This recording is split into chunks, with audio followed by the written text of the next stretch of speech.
বাংলাদেশের শান্তিরক্ষীরা বিশ্বে অনুকরণীয় বললেন প্রধানমন্ত্রী। যুদ্ধ নয়, আলোচনায় সমাধান খোঁজার পরামর্শ। স্পষ্ট হচ্ছে রিমালের ধ্বংসযজ্ঞ। বাঁধ ভেঙে তলিয়ে গেছে মাছের ক্ষেত, ক্ষেতের ফসল, বিদ্যুৎহীন বিস্তীর্ণ জনপদ। বিচ্ছিন্ন ঘটনা ছাড়া ৮৭ উপজেলায় শান্তিপূর্ণ ভোট, চলছে গণনা। এমপি আনার হত্যার মোটিভ এখনো অজানা। শাহীনকে গ্রেফতারের অপেক্ষায় তদন্ত কর্মকর্তারা।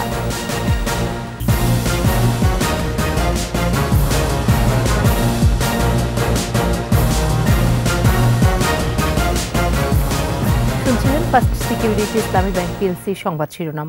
আমন্ত্রণ ২১ দেশের সংবাদে, সাথে আছি সোনিয়া স্নিগ্ধা। দর্শক, ২১ টেলিভিশনের সংবাদ একই সাথে সরাসরি দেখতে পাবেন আমাদের ফেসবুক পেজ www.facebook.com/2124 অনলাইনে। অস্ত্রের পেছনে নয়, মানুষের জীবনমান উন্নয়নে অর্থ ব্যয় করতে বিশ্ব সম্প্রদায়ের প্রতি আহ্বান জানিয়েছেন প্রধানমন্ত্রী শেখ হাসিনা। যুদ্ধ না করে আলোচনার মাধ্যমে সমস্যা সমাধানের পথ খুঁজতেও বিশ্ব নেতাদের পরামর্শ দেন সরকার প্রধান। রিপোর্ট প্রণব চক্রবর্তীর। যুদ্ধ ও প্রাকৃতিক দুর্যোগে বিপর্যস্ত অঞ্চলে শান্তি প্রতিষ্ঠা ও মানবিক সহায়তায় দীর্ঘ ৪ দশক ধরে জাতিসংঘ মিশনে কাজ করছে বাংলাদেশের শান্তিরক্ষী বাহিনী। বিশ্বের ৪৩টি দেশে ৬৩টি মিশন সফল করেছে দুর্জয় এই বাহিনী। শান্তি প্রতিষ্ঠায় নিবেদিত সৈনিকদের মধ্যে ১৬৮ জন প্রাণ হারিয়েছেন, আহত হয়েছেন ২ শতাধিক। জাতিসংঘ শান্তিরক্ষা মিশনে অংশগ্রহণকারীদের অসামান্য অবদান স্মরণেই আন্তর্জাতিক জাতিসংঘ শান্তিরক্ষী দিবস। রাজধানীর বঙ্গবন্ধু আন্তর্জাতিক সম্মেলন কেন্দ্রে দিবসটির আনুষ্ঠানিকতায় যোগ দেন প্রধানমন্ত্রী শেখ হাসিনা। ৩ জন আহত শান্তিরক্ষীকে সম্মাননা তুলে দেন বঙ্গবন্ধু কন্যা। বাংলাদেশের শান্তিরক্ষীদের গৌরবোজ্জ্বল ভূমিকা তুলে ধরে প্রধানমন্ত্রী বলেন, বিশ্বে শান্তি প্রতিষ্ঠায় বাংলাদেশ এখন রোল মডেল। এই অর্জনের পিছনে রয়েছে আমাদের সশস্ত্র বাহিনী ও পুলিশ বাহিনী, টেকসই পরিশ্রমী নিবেদিত প্রাণ সদস্যদের মহান আত্মত্যাগ ও অমূল্য অবদান। আমরা জাতিসংঘ শান্তিরক্ষা কার্যক্রমে বাংলাদেশের অংশগ্রহণে ৩৬ বছর উদযাপন করছি। চলমান যুদ্ধ পরিস্থিতি মানবজাতির কল্যাণ বয়ে আনছে না বলে স্মরণ করিয়ে দেন সরকার প্রধান। যারা অস্ত্র তৈরি এবং অস্ত্র প্রতিযোগিতায় এত অর্থ ব্যয় করছে, তাদের কাছে আমার আহ্বান, আমরা শান্তির কথা বলি কিন্তু সংঘাতে লিপ্ত হই কেন? এই যে অর্থ ব্যয় হচ্ছে, এই অর্থ যদি এই যে ক্ষুধার্ত মানুষের আহারের ব্যবস্থা, শিক্ষার ব্যবস্থা, চিকিৎসার ব্যবস্থা করা হতো, তাহলে এই পৃথিবীতে শান্তি প্রতিষ্ঠিত হতো, মানুষের জীবনমান উন্নত হতো, মানুষ সুন্দরভাবে বাঁচতে পারত। যেখানে যাই এই একটা আহ্বানই জানাই, সংঘাত না, যদি কোনো সমস্যা থাকে আলোচনার মাধ্যমে সমাধান করা। পরে ভিডিও কনফারেন্সে বিভিন্ন দেশে দায়িত্বরত বাংলাদেশি শান্তিরক্ষীদের সঙ্গে মতবিনিময় করেন প্রধানমন্ত্রী।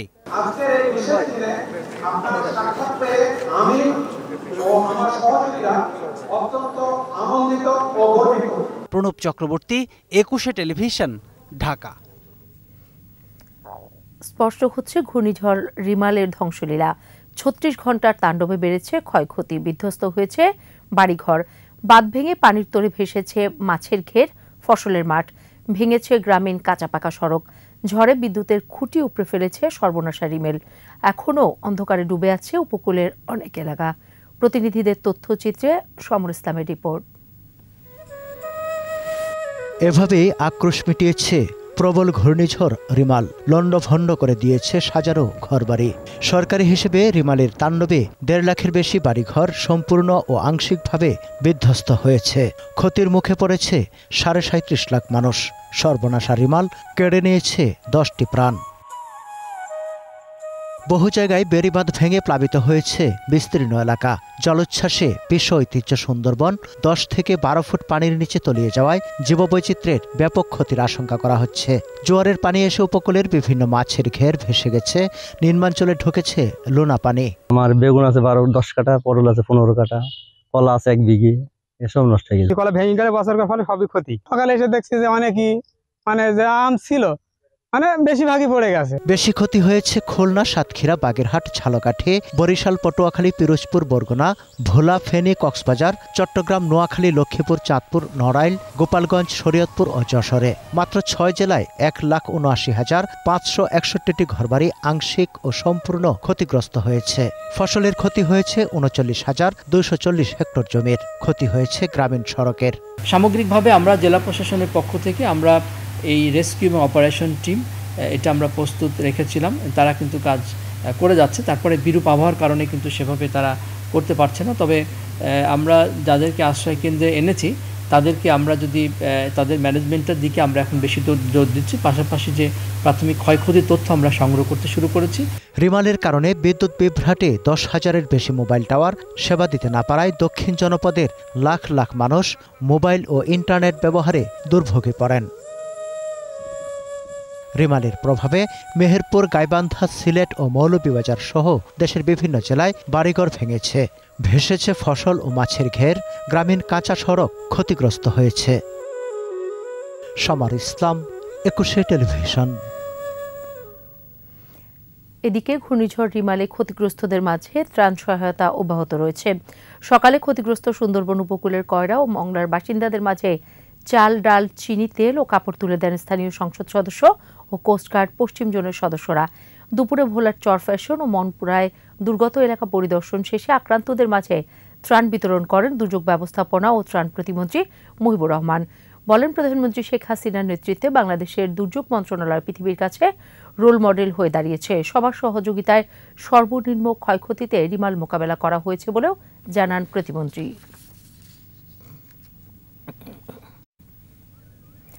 ষষ্ঠ উপজেলা পরিষদ নির্বাচনের তৃতীয় ধাপে ৮৭ উপজেলায় শান্তিপূর্ণ ভোট গ্রহণ শেষে চলছে গণনা। এরই মধ্যে ইভিএমে ভোট হয়েছে ১৬ উপজেলায়। সকাল ৮টা থেকে বিকাল ৪টা পর্যন্ত ৫৬,৫৪৩টি ভোট কক্ষে ভোট গ্রহণ চলে। পরে সব কক্ষের ব্যালট পেপার এক করে কেন্দ্রে কেন্দ্রে শুরু হয় ভোট গণনা। আর ইভিএমে ভোট হওয়া উপজেলাগুলোর কেন্দ্রে কেন্দ্রে গণনা চলছে মেশিনেই। গণনা শেষ হওয়া পর্যন্ত মাঠে থাকছে বিজিবি, পুলিশ সহ অন্য আইন শৃঙ্খলা বাহিনী। ৮৭ উপজেলায় ১,১৫২ জন প্রার্থীর মধ্যে চেয়ারম্যান পদে ৩৯৭ জন, ভাইস চেয়ারম্যান পদে ৪৫৬ জন ও সংরক্ষিত মহিলা ভাইস চেয়ারম্যান পদে ২৯৯ জন প্রতিদ্বন্দ্বিতা করছেন। বিনা প্রতিদ্বন্দ্বিতায় নির্বাচিত হয়েছেন চেয়ারম্যান সহ ১২ জন প্রার্থী। এর আগে কয়েকটি উপজেলায় বিচ্ছিন্ন ঘটনা ছাড়া শান্তিপূর্ণ পরিবেশে চলে ভোট। কেন্দ্রে কেন্দ্রে ছিল কড়া নিরাপত্তা। এ দফায় প্রতিদ্বন্দ্বিতা করছেন ১,১৫২ জন প্রার্থী। প্রতিনিধিদের সহায়তায় খুরশিদ আলম মুকুলের প্রতিবেদন। সকাল থেকে কেন্দ্রের বাইরে ভোটারদের অপেক্ষা। তৃতীয় দফায় উপজেলা ভোটে শুরুতে উপস্থিতি কিছুটা কম হলেও বেলা বাড়ার সাথে সাথে বাড়তে থাকে উপস্থিতি। নির্বিঘ্নে ভোট দেওয়ার পরিবেশ তৈরি করেছে কমিশন। এমন পরিবেশ নিয়ে সন্তুষ্টির কথা জানালেন ভোটাররা। সুন্দর ভোট দিছি, কোনো জায়গায় সমস্যা হয়নি, যারে দেওয়ার দরকার তারাই। প্রথম দ্বিতীয় আমি ভোট দিছি, খুব ভালো সুন্দর ভোট হয়েছে। ভোট দিতে আসার আগে খুব ভয় করছিল যে নতুন জিনিস কি হয়, তো এটা দেখলাম যে এত সহজ, যে খুব আনন্দ লাগলো, খুব ভালো লাগলো। আমাদের এলাকার জন্য অবাধ, সুষ্ঠু, নিরপেক্ষ নির্বাচন হয়, এটা আমার প্রত্যাশা। মানুষ যাকে ভোট দিবে সে জয়লাভ করবে। ভোটের পরিবেশ ভালো জানিয়ে নিজেদের জয়ের কথা জানান অনেক প্রার্থীও। আশা করছি যে ইনশাআল্লাহ ভোটাররা তাদের পছন্দের ব্যক্তি হিসেবে আমাকে বেছে নেবে। মানুষ আমাকে বেছে নেবে বলে আমার বিশ্বাস। এ দফায় চেয়ারম্যান পদে ৩৯৭ জন, ভাইস চেয়ারম্যান পদে ৪৫৬ এবং সংরক্ষিত নারী ভাইস চেয়ারম্যান পদে ২৯৯ জন প্রতিদ্বন্দ্বিতা করছেন। তবে রাজশাহীর মোহনপুরে ৫ কেন্দ্রে ও পবা উপজেলায় ১ কেন্দ্রে ২ প্রার্থীর সমর্থকদের মধ্যে সংঘর্ষে আহত হয়েছেন ১৩ জন। চট্টগ্রামের পটিয়ায় একটি কেন্দ্রে হামলা ও ব্যালট ছিনতাইয়ের ঘটনায় ভোটগ্রহণ স্থগিত করা হয়েছে। রংপুর সদর উপজেলার চেয়ারম্যান প্রার্থী ইকবাল হোসেনকে মারধর করার অভিযোগে কেন্দ্রের সামনে অনশন করেন প্রার্থী সমর্থকরা। সুষ্ঠুভাবে ভোট দেওয়ার চেষ্টা করতেছি, যদি বৃষ্টিও আসে তবু ভোট দেওয়ার চেষ্টা করব। আমি জয়ের ব্যাপারে শতভাগ আশাবাদী। সুনামগঞ্জের দোয়ারাবাজার ভোট কেন্দ্রে দেশীয় অস্ত্র নিয়ে প্রবেশ করায় এক চেয়ারম্যান প্রার্থীর এজেন্টকে ৬ মাসের কারাদণ্ড দিয়েছেন নির্বাহী ম্যাজিস্ট্রেট। এ দফায় চেয়ারম্যান পদে ৩৯৭ জন, ভাইস চেয়ারম্যান পদে ৪৫৬ এবং সংরক্ষিত নারী ভাইস চেয়ারম্যান পদে ২৯৯ জন প্রতিদ্বন্দ্বিতা করছেন। সুষ্ঠু নির্বাচন করতে পুলিশ আনসারের পাশাপাশি মাঠে কাজ করছে র্যাব, বিজিবি। তৃতীয় ধাপে ২১২ উপজেলায় তফসিল হলেও পিরোজপুরের ভান্ডারিয়ায় সব পদে একক প্রার্থী থাকায় সেখানে ভোট হচ্ছে না। নানা কারণে আরও ২ উপজেলায় ভোট স্থগিত হয় আগেই। ঘূর্ণিঝড় রিমালের কারণে স্থগিত করা হয় উপকূলীয় ২২ উপজেলার ভোট। দুপুর ১২টা পর্যন্ত ১৭ থেকে ২০% ভোট পড়েছে বলে জানিয়েছেন ইসি সচিব জাহাঙ্গীর আলম। পুরো ১২টা পর্যন্ত যে প্রাপ্ত তথ্য তাতে কোনো কেন্দ্রে ১৬%, কোনো কেন্দ্রে ১৭%, কোনো কেন্দ্রে ২০% এরকম ভোট কাস্ট হচ্ছে মর্মে আমরা প্রাথমিকভাবে জানতে পেরেছি। আর উল্লেখযোগ্য বড় ধরনের কোনো ঘটনা নির্বাচন সংশ্লিষ্ট ঘটেনি। খুরশিদ আলম মুকুল, ২১ টেলিভিশন। ঝিনাইদহের সাংসদ আনোয়ারুল আজিম আনারকে কেন হত্যা করা হয়েছে তার মোটিভ এখনও জানা যায়নি। যুক্তরাষ্ট্র প্রবাসী বন্ধু আক্তারুজ্জামান শাহিনকে গ্রেফতার করতে পারলে জট খুলবে। এসব তথ্য জানিয়ে ডিএমপি কমিশনার হাবিবুর রহমান বলেন, কলকাতার সঞ্জীভা গার্ডেন থেকে টুকরো টুকরো যেসব মাংস উদ্ধার করা হয়েছে ডিএনএ পরীক্ষার পরই তা নিশ্চিত হওয়া যাবে। বিস্তারিত আহমেদ বাবুর প্রতিবেদনে। গেল ১২ মে চিকিৎসার জন্য ভারতে যান ঝিনাইদহ ৪ আসনের সংসদ সদস্য আনোয়ারুল আজিম আনার। এরপর থেকে নিখোঁজ রয়েছেন এমপি আনার। তাকে হত্যার সন্দেহে বাংলাদেশে ৩ জন ও ভারতে ১ জনকে গ্রেপ্তার করেছে ২ দেশের গোয়েন্দা পুলিশ। মঙ্গলবার কলকাতার নিউটাউনের সঞ্জীবা গার্ডেনের সেফটি ট্যাঙ্ক থেকে সংসদ সদস্য আনারের লাশের খণ্ডিত অংশ সন্দেহে উদ্ধার করা হয়। ডিএমপি সদর দপ্তরে সাংবাদিকদের প্রশ্নের জবাবে ডিএমপি কমিশনার বলেন, এমপি আনার হত্যাকাণ্ডের পরিকল্পনাকারীকে দেশে ফেরাতে সর্বোচ্চ চেষ্টা করা হবে। সংসদ সদস্যকে কি কারণে হত্যা করা হয়েছে, অর্থাৎ হত্যার মোটিভ কি, এটি এখনো পর্যন্ত বাংলাদেশি পুলিশ কিংবা ইন্ডিয়ান পুলিশ কেউই উদ্ধার করতে পারেনি। এর মূল কারণ এটির যিনি ষড়যন্ত্রকারী, এটির যিনি পরিকল্পনাকারী, তিনি এখন দেশের বাইরে রয়েছেন। তাকে গ্রেপ্তার করা যায়নি বিধায়ী এটি এখনও কিছুই উদ্ধার করা যায়নি। তাকে গ্রেপ্তার করলেই কেবল এই হত্যার মোটিভ জানা সম্ভব হবে। হত্যাকাণ্ডে যারা জড়িত সবাইকে চিহ্নিত করা হয়েছে উল্লেখ করে ডিএমপি কমিশনার বলেন, ঘটনার সূত্রপাত ২ দেশে হওয়ায় যে কোনো দেশের আইনে বিচার হতে পারে। এই মুহূর্তে সেই ধরনের কোনো কন্ট্রাক্ট তাদের সাথে নেই, তারপরেও অন্য যে কোনো মাধ্যম বা কূটনৈতিক যে কোনো চ্যানেলে সর্বোচ্চ চেষ্টা এ বিষয়ে করা হবে। খণ্ডিত কিছু মাংস উদ্ধার করা হয়েছে, সেটি আসলেই আমাদের মাননীয় সংসদ সদস্যের কি না সেটি ডিএনএ টেস্ট করলেই কেবল বোঝা যাবে। বাংলাদেশের আইনে বিচার হতে পারে এবং ইন্ডিয়াতে ঘটনা ঘটেছে, ইন্ডিয়াতেও বিচার হতে পারে। এমপি আনার হত্যার রহস্য খুলতে ২ দেশের গোয়েন্দারা নিবিড়ভাবে কাজ করছেন বলেও জানান ডিএমপি কমিশনার। আহমদ বাবু, ২১ টেলিভিশন, ঢাকা। পৃথিবীর সর্বোচ্চ পর্বতশৃঙ্গ নেপালের এভারেস্ট ও চতুর্থ সর্বোচ্চ শৃঙ্গ লোৎসে জয় করে চট্টগ্রামে ফিরেছেন বাবর আলী। গতরাতে নিজ বাসভবনে ফিরে তাকে স্বাগত জানান সতীর্থ ও স্বজনেরা। সন্ধ্যায় নেপালের ত্রিভুবন আন্তর্জাতিক বিমানবন্দর থেকে ঢাকার হজরত শাহজালাল আন্তর্জাতিক বিমানবন্দরে পৌঁছান এভারেস্ট বিজয়ী বাবর আলী। সেখান থেকে আসেন নিজের শহরে। সাংবাদিকদের কাছে তাৎক্ষণিক প্রতিক্রিয়ায় বাবর জানান, আত্মবিশ্বাস ছিল এভারেস্ট এবং লোৎসের চূড়ায় পৌঁছানোর পর আবার দেশে ফিরে আসবেন তিনি, সেটা পেরেছেন। বাবর বলেন, এভারেস্ট ও লোৎসের চূড়া থেকে দেখা নিচের পৃথিবীর দৃশ্য জীবনে ভোলা সম্ভব নয়। গত ১৯ মে ২৯,০৩১ ফুট উচ্চতার মাউন্ট এভারেস্টের শীর্ষে বাংলাদেশের লাল সবুজের পতাকা উড়িয়েছেন বাবর।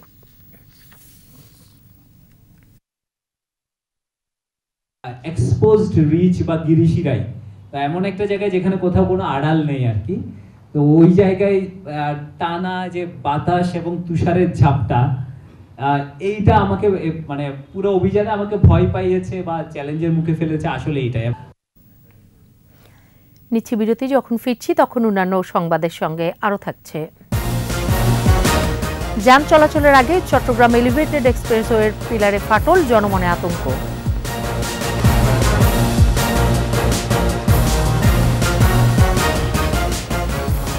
আবার আমন্ত্রণ ২১ দেশের সংবাদে। ঝিনাইদহের মহেশপুরে চিশতিয়া তরিকার অনুসারী শাহজাহান ফকিরকে গলা কেটে হত্যা করেছে দুর্বৃত্তরা। গতরাতে উপজেলার বেলের মাঠ গ্রামে এই হত্যার ঘটনা ঘটে। স্থানীয়রা জানান, একই উপজেলার রাজাপুর গ্রামের ২ ব্যক্তি শাহজাহানের বাড়িতে আসেন। তারা স্ত্রীকে পাশের রুমে আটকে রেখে শাহজাহানকে গলা কেটে হত্যা করে পালিয়ে যান। সকালে তার অসুস্থ স্ত্রী ঘরের জানালা দিয়ে বাইরে বের হয়ে প্রতিবেশীদের খবর দিলে পুলিশ এসে মরদেহ উদ্ধার করে। নরসিংদীর মাধবদী উপজেলার মেহেরপাড়া ইউনিয়ন পরিষদের সাবেক চেয়ারম্যান এবং ইউনিয়ন আওয়ামী লীগের সাধারণ সম্পাদক মাহবুবুল হাসান মাহবুব হত্যার ঘটনায় ৬ জনকে আটক করেছে পুলিশ। মাধবদী থানার ভারপ্রাপ্ত কর্মকর্তা কামরুজ্জামান জানান, দুপুরে ময়নাতদন্ত শেষে মরদেহ পরিবারের কাছে হস্তান্তর করা হয়েছে। গত রাতে ভগীরথপুরে ব্যক্তিগত কার্যালয় থেকে বাড়ি ফেরার সময় ওত পেতে থাকা দুর্বৃত্তরা মাহবুব ও তার সঙ্গীদের গুলি করে। পরে ধারালো অস্ত্র দিয়ে এলোপাথারি কুপিয়ে পালিয়ে যায়। তাদের উদ্ধার করে হাসপাতালে নেওয়া হলে চিকিৎসক মাহবুবকে মৃত ঘোষণা করেন। মাহবুবকে বাঁচাতে গুলিবিদ্ধ সাইদ হাসান পাপ্পু ও ফরহাদ ঢাকায় চিকিৎসা নিচ্ছেন।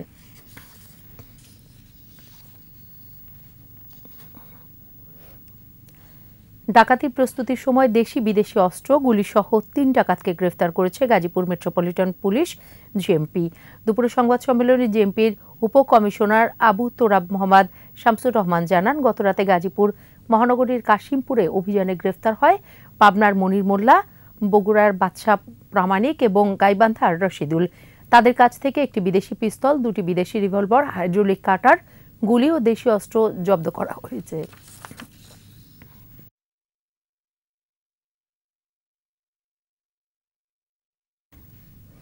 এবার চট্টগ্রামের খবর।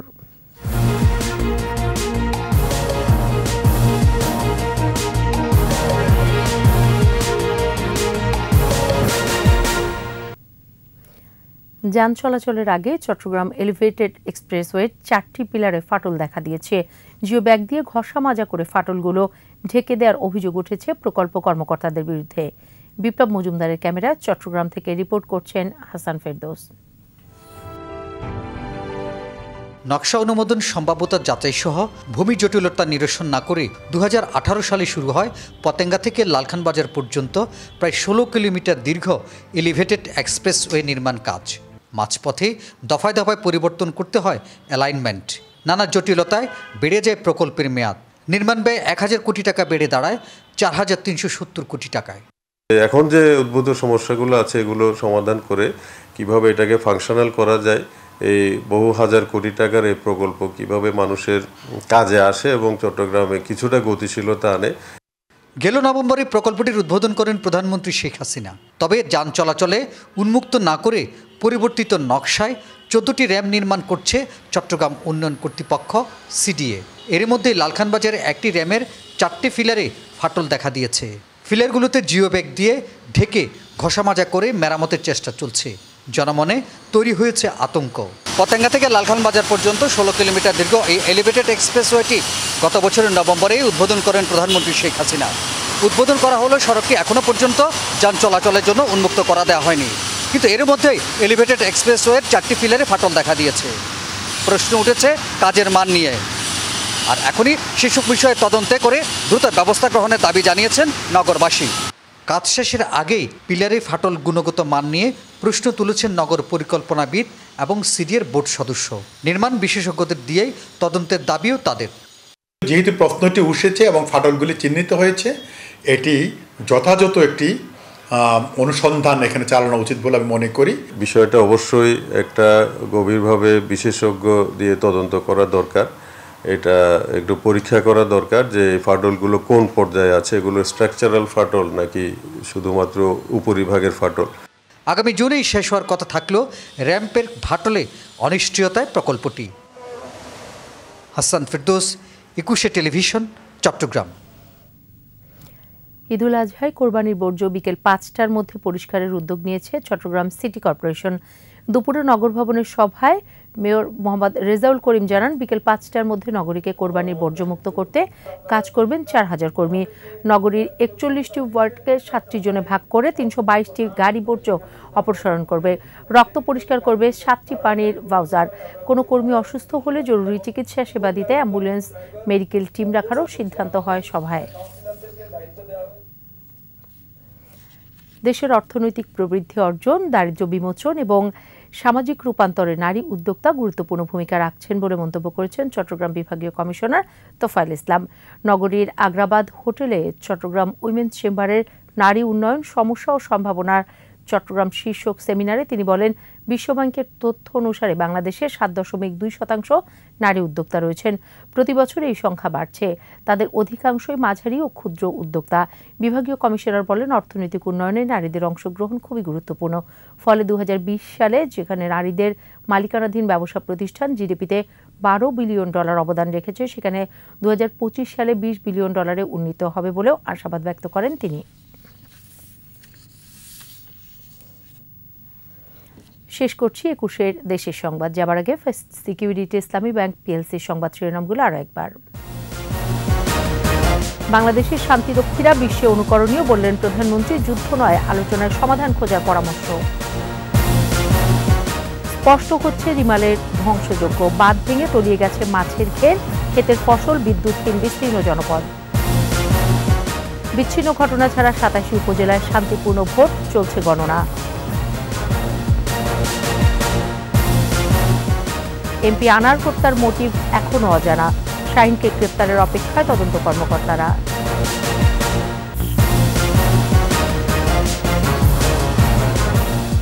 সর্বশেষ খবর জানতে ডায়াল করুন 2021 নম্বরে, আর ভিজিট করুন 21-tv.com ওয়েবসাইটে। এছাড়া ফেসবুকে ভিজিট করতে পারেন facebook.com/2124 অনলাইনে। এতক্ষণ সাথে থাকার জন্য ধন্যবাদ। পরের সংবাদ সন্ধ্যা 7টায় দেখার আমন্ত্রণ রইল। 21-এর সাথেই থাকুন।